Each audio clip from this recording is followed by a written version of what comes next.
Hola a todos, en este video vamos a revisar el tema de inductores e inductancia. Empezamos recordando que la ley de Faraday-Lenz en una de sus formulaciones nos dice que cuando se produce una variación del flujo magnético que atraviesa una superficie, se induce una corriente con circulación tal que genera un campo magnético cuyo flujo se opone a esta variación. Los cambios en el flujo se deben a fuentes externas de campo magnético como un imán que se acerca o aleja de la superficie, por poner un ejemplo.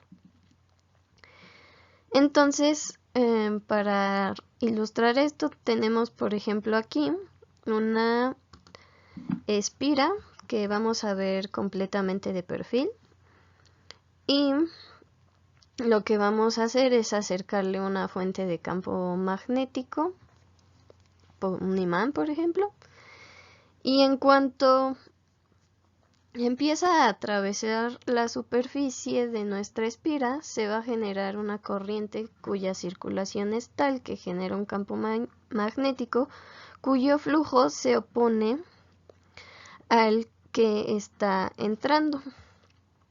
Pero bueno, esto es un continuo, entonces se sigue moviendo y la corriente genera el campo cuyo flujo se opone. Sabemos que una espira que porta una corriente y produce un campo magnético estático. En esta imagen podemos ver algunas líneas de campo magnético de una espira circular que posee una corriente estacionaria I. Podemos ver que todas las líneas atraviesan la superficie que encierra la espira. Ahora, pensemos algo. Si nosotros hacemos que la corriente que lleva nuestra espira varíe con el tiempo, estaríamos cambiando el campo magnético y por tanto el flujo que atraviesa la superficie que encierra la espira. Pero como acabamos de ver aquí, el cambio en el flujo induce un campo cuyo flujo se opone a este cambio.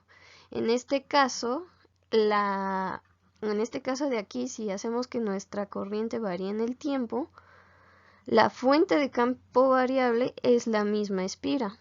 Entonces estamos tratando con el fenómeno conocido como autoinductancia.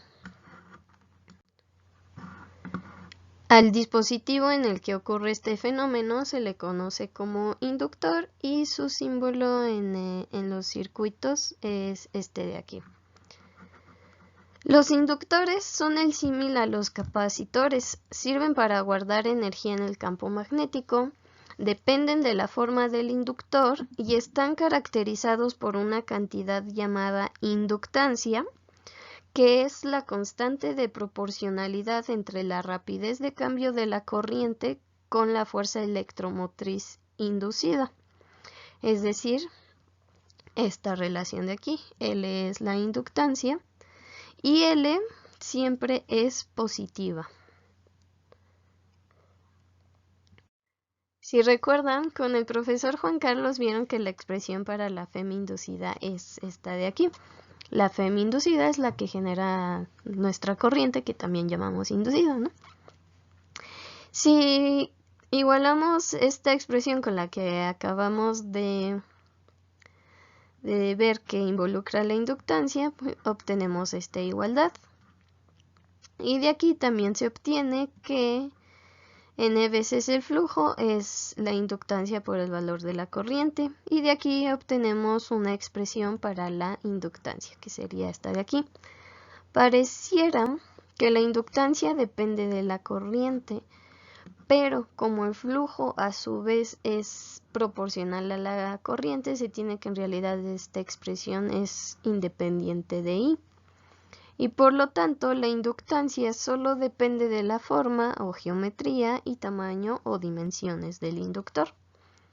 Para corroborar esto con un ejemplo, calculemos el valor de la inductancia en una sección de longitud L en el centro de un solenoide muy largo, de manera que podemos despreciar los efectos de borde. Ya nos quedamos en este pedacito donde todo es bonito y nuestro solenoide tiene una densidad de vueltas n minúscula.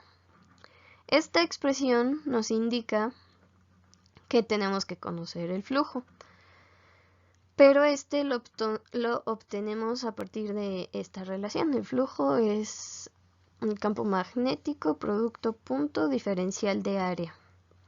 Como en este caso nosotros sabemos que B y diferencial de área son paralelos, tenemos que la expresión se reduce a esta de aquí, al producto de ambos. Y como B aquí en este tramo es constante, no depende del área, pues el flujo se convierte simplemente en B por A. Ahora, el campo magnético de un solenoide ya se revisó anteriormente y tenía este valor de aquí, mu0 por Ni, con N minúscula la densidad de vueltas, que en este caso, como nos estamos fijando en una sección de longitud L, pues sería el número de vueltas que caben en esa sección y eso nos da la densidad. De esta manera, si nuestro flujo es B por A, si sustituimos ahora B en la expresión del flujo, tenemos que el flujo es mu0 por la densidad, por la corriente, por el área. Y sustituyendo aquí, la inductancia debiera ser este valor de aquí. N veces mu0 por la densidad por el área. Sin embargo, como estamos tratando con un solenoide muy largo, pues nos conviene mejor obtener la inductancia por unidad de longitud, es decir, dividimos entre L y nos sale que la inductancia por unidad de longitud es mu0 n cuadrado A. Y como ven, pues ya no viene involucrada la corriente en ninguna parte y pues solo depende de la geometría del inductor. Revisemos ahora la inductancia mutua. Tenemos una primera bobina que tiene un número N1 de vueltas y que porta una corriente I1 que varía en el tiempo.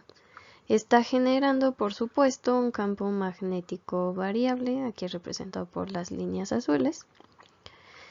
Y tenemos también una segunda bobina con un número N2 de vueltas que posee una corriente variable en el tiempo I2. Esta a su vez está generando su campo magnético variable, pero de momento solo nos vamos a fijar en el campo de la primera bobina. Si acercamos la segunda bobina a la primera, el flujo magnético de esta atravesará la superficie que encierra cada una de las N2 vueltas de esta segunda bobina. Este cambio en el flujo, como ya sabemos, generará una corriente originada por una FEM inducida, a modo de que el campo magnético inducido se oponga a este cambio de flujo. La FEM que se genera en la segunda bobina está dada por esta relación. N2 es el número de vueltas de la segunda bobina, F21 es el flujo que atraviesa cada una de las espiras de la bobina de la segunda bobina, pero es el flujo que origina la primera, ¿no? Son las rayas azules que atraviesan a la segunda bobina. Muy bien. Esta FEM debe ser también proporcional al cambio en el tiempo de la corriente que circula por la primera bobina. Esta constante de proporcionalidad es la inductancia mutua que denotaremos por la letra M. Es decir, esto de aquí debe ser proporcional al cambio de la corriente en el tiempo. Muy bien. Si igualamos ambas expresiones, llegamos a esta igualdad. Integrando temporalmente, llegamos a esto y de aquí podemos obtener una expresión para la inductancia mutua en la segunda bobina, es decir, esto de aquí. Tenemos que la inductancia que se genera en esta bobina debido al flujo de la primera es N2, que es el número de vueltas de la segunda bobina, por el flujo que está generando la primera que atraviesa a la segunda entre la corriente de la primera, porque es la que está generando el flujo. Como se imaginarán, la inductancia que generaría la segunda bobina sobre la primera, pues es el análogo y tiene esta expresión.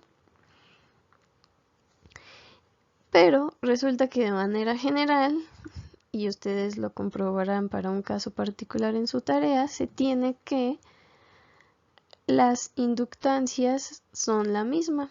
O sea, este valor y este valor son el mismo. Bueno, esto sería todo por este video. Cualquier duda saben que me pueden escribir.